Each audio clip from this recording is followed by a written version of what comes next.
Hello, hello, beautiful people out there. I'm so excited to be back with you guys for another episode of Shevolving Life.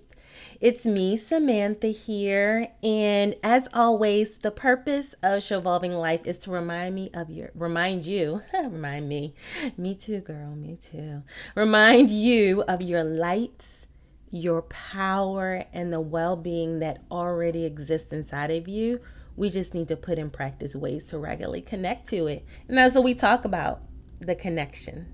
That's what we're all about here. So on this episode, we are going to get into the power of words, all right? And the healing power of words specifically. So there have been countless of books on the topic of the power of positive words and using the energy of positive words to shift your moods, to alter your thought patterns, and ultimately it affects your nervous system, okay? Because positive words carry a vibration that speaks to your nerves, that speaks to your cells, that tell a story of you being okay, creates or it helps creates a reality of you being safe and connected and loved. Like that is truly the power of positive words. And so oftentimes, we may have heard this in the past, but oftentimes we sort of neglect to implement a regular practice where we engage in positive words and positive affirmations, what some people like to call it. But it doesn't have to be some formal sort of let me get up and recite all of my things. And if that works for you, that's great. Putting your positive words on your mirror, in the morning and then sort of speaking it back to yourself, like that is great. But I also want to add just sometimes where we can just use it in our everyday to sort of shift when we have a program of using sort of low vibrational words or negative words, like just giving us some options to help us shift. Sometimes things are not going that great. And sometimes you can't look at the world all bubbly and sunshine. But there are tools that we can do and use, tools that we can use and actions we can take to help us sort of shift the energy especially when we're in a rut. So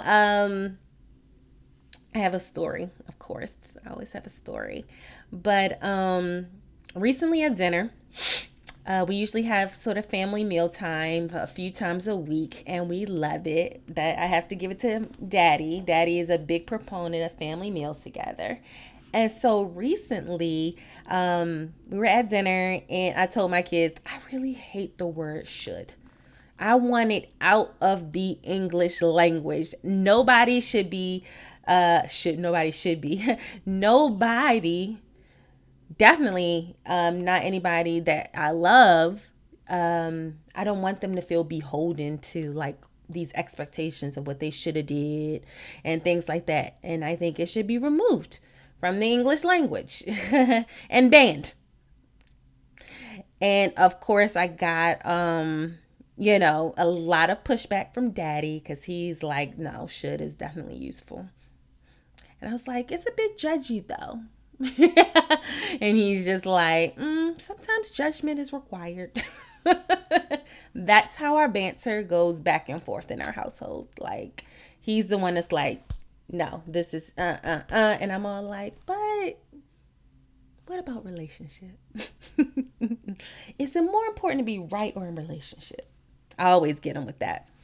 But this time, my 13-year-old happily got on board, and she's interesting because she has a rather well developed inner critic at the ripe old age of 13, and I'm constantly reminding her to not hold herself accountable to such high standards. For herself, I talk about the importance of grace and how like there's so many lessons to be learned when you give yourself grace, and then our relation being able to extend grace to your relationships, like how much that can be nurturing And so she added her 2 cents, and she's like, well, since you think that should be banned from the English language, I also think that supposed to, like, supposed to is just too judgmental, too like, you were supposed to do this, you were supposed to do that.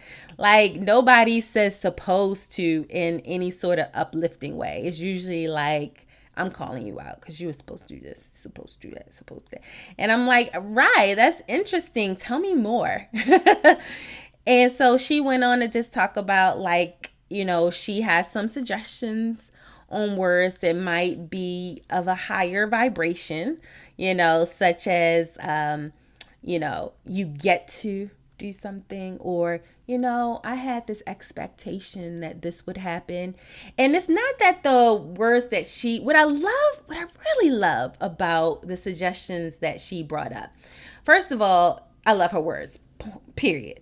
But what I really love is the things that the words that she brought up as contenders were not just like these happy-go-lucky words, because it's sort of hard to shift like a wide swing like that. But she brought words that are more neutral in nature, because I'm telling you, if someone came to you and instead of saying like, you were supposed to be there, if anybody knows the movie, sure, drop it in the comments. You were supposed to be there. Loving basketball. I gave it away. But instead of saying supposed to, I had this expectation that you would be there. It has a little different feel to it, a different vibe. First of all, it puts some of the onus in the relationship of, miscommunication or whatever on the actual person. Like, I don't know if this was accurate for me to have this expectation, but I did nevertheless. And you nevertheless did not meet that expectation for whatever reason. Like, it just brings a neutrality to it that I think gives life and energy to the situation for you to creatively problem solve. Because when you in that shame blame game, it's super hard to like come to any sort of like peace within yourself, and then let alone trying to heal relationships with that. So I love that she brought up these like super neutral words. I've taught her well. All right. So so back to just talking about the power words. Like, we all know they truly can make or break relational bonds. And the words you say to yourself are some of the most powerful sources of energy that can color your whole life. And you guys know that. Like, what are the words that you're saying to yourself, on a regular, ongoing basis? Like, that literally is shaping how you see your world from the inside out. And that is the framework from which a lot of behavior, engagement with the world comes from, what's going on with those words on the inside, right? So I looked up words in the dictionary and I was like, what does, Oxford or Webster got to say about words? And they said, word is a single, distinct, meaningful element of speech or writing. And what I love about that is a distinct, meaningful element. It reminded me that words are symbols, and really you're trying to capture a distinct, meaningful element and energy, right? It's like you're trying to capture and encapsulate a memory, symbolic, not a memory, an element, symbolically with a word. And so it just hammers home for me this idea that words carry energy and vibrations, and we can be so intentional, and we have such an opportunity to be intentional with our words and create the worlds that we want, and to build people up and change lives and use our powers for good. If we can only just regularly put into practice some ways to do that. Now, I'm not saying that like life don't get hard. I know parenting is all the words, like literally all the good, bad, and ugly words. So I know, like, you can't always be like, let me put that praise on it. Let me put them positive words on it. Like, it's not going to always be like that. But when you're in a good place, having the awareness and having a practice where it's like, you know what? I'm in a good place right now. Let me go ahead and put some positive energy, positive words out here in the atmosphere to help build me up, support my kids, and create a wholesome environment for my family, right? Why not? So how can we use this? How can we actually on a day-to-day practical level do this? So like I said earlier, countless books and a lot of experts out there who talk about words. For those of you whose love language is words of affirmation, you acutely know, like, when words can send you over the moon or they can make you feel like the pits. So there's so many books out there to help you use words in a more intentional way, right? Then we got affirmations. Like I said earlier, you can write them down. I have like so many sticky notes. I'm gonna swing the camera over. Like, look at it. Look at this.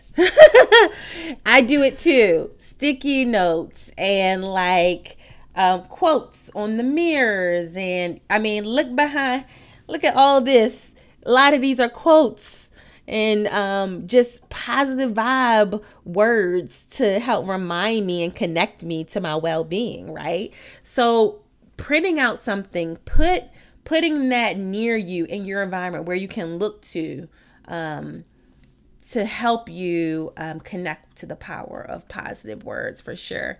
And then, of course, those little calendars that have like thought of the day or quote of the day, like those are wildly popular. And a lot of times people keep them on their desk. I keep a deck of cards in my purse, mini deck. I even got husband has a deck in his office to connect him to just like the power of positive words. I mean, it's a whole thing. So I'm super excited for y'all to tell me like what y'all do for words. Like, put it in the comments. I really want to know, how do y'all connect to this intention of positive words? And then how do you how are you sort of helping bring that into your family life too, like with the kids? I like to know that too. For us, I like I said, we use cards and different things like that. So during this moment of meditation and reflection, I'll be using positive cards. And just every now and again, I'm going to pull a card. And that card is going to be just for that moment, some positive words to help encourage you wherever you are in your journey and to uplift. All right. So whenever you guys are ready, of course, as we always do, get into a comfortable position, settle into your seat, relax your body, and allow your seat to actually support you. Relax your legs. Relax your arms and your shoulders. There's nothing else to do and nowhere else to be right now in this moment. This moment is for you. This moment is for you to nurture yourself, to give to yourself, to anoint yourself with love and grace and compassion and appreciation.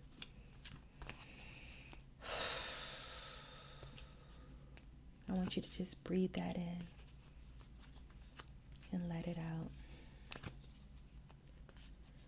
Breathe in the fullness of this moment and let it out.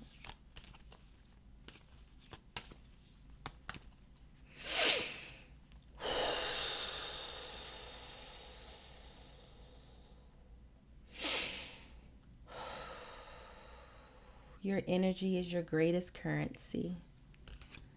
Your energy is your greatest currency. Take a deep breath in and let it out. Energize your innermost being with the vibration of love, the high vibration of acceptance of who you are and what is right now. Even if you're having a tough time, accept the emotions of, hey, this is a tough time. And I feel stuck. And I don't want to feel stuck. Accept the feeling that you don't want to be stuck. The stuckness is here. And it's temporary. Just breathe that in. And let it go. And experience the change of emotional states. The change of energy. The flow of life. And then relax your body into that flow.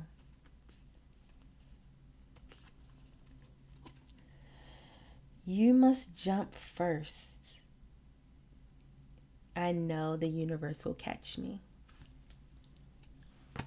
Someone out there needs to hear that message.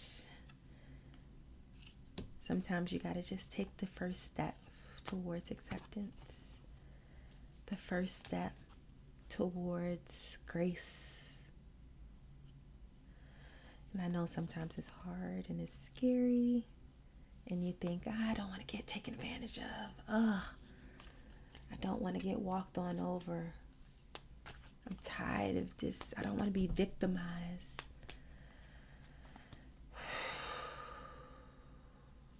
Those fears are fears. It's energy. And they can flow. But grace is always there. And acceptance.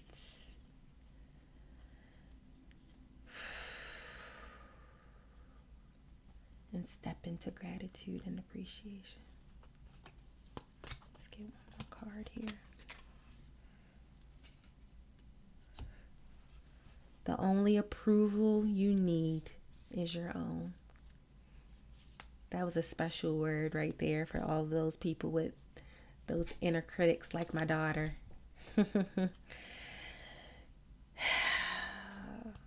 Sometimes the sort of approval of other people or the fear that what other people will think and what other people will say and not being accepted by the group or the tribe. Sometimes it holds us back. A lot of times it holds us back, and we need to be reminded and balanced out that the only approval you need is your own. You have a higher wisdom. You have access to a higher state of being. Tap into it and remember that the only approval you need is your own. All right, beautiful ladies, whenever you are ready, just come back. Give yourself a wiggle. Give your head a shake. Give your shoulders a shrug. Welcome back. I hope that this time together was meaningful and that you were able to sort of just vibrate high with these words. And as always, I'm just so grateful and proud to be a part of your journey, for you taking the time out to nurture yourself today and love on yourself today. Don't forget to like and share this message to your friends, other mamas you know going through out here. It's tough. It's tough being a mama out here. So definitely share this with a friend, and subscribe. I will see you guys on the next episode of Shevolving Life. Bye.